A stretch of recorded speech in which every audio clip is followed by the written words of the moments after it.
l'ouverture des débats, la discorde éclate. Elle concerne la manière de voter. Les députés du tiers-état souhaitent un vote par tête et non pas un vote par ordre. La noblesse et le clergé s'opposent à cette mesure qui favoriserait le nombre et donc le tiers-état. Face à ce blocage, les élus du tiers-état, rejoints par quelques députés de la noblesse et du clergé, se déclarent assemblée constituante. Ils se réunissent dans la salle du Jeu de Paume où, le 20 juin, ils jurent de ne se séparer que lorsqu'ils auront donné au pays une nouvelle constitution. C'est le serment du Jeu de Paume. Dans les rues de Paris, l'agitation est à son comble. Le peuple de Paris souhaite devenir un acteur concret des évolutions politiques et sociales. Le 14 juillet 1789, il s'empare de la Bastille dans le but de s'armer. Face à la pression des Parisiens, le roi est obligé de céder.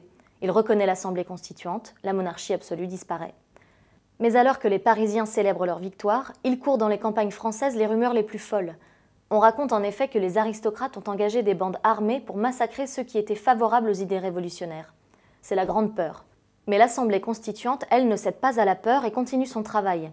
Dans la nuit du 4 août 1789, elle vote la fin des privilèges seigneuriaux. Ce vote représente un point de rupture sans précédent puisqu'il met fin au système féodal hérité du Moyen-Âge. 3 semaines plus tard, le 26 août 1789, les députés votent la première déclaration des droits de l'homme et du citoyen.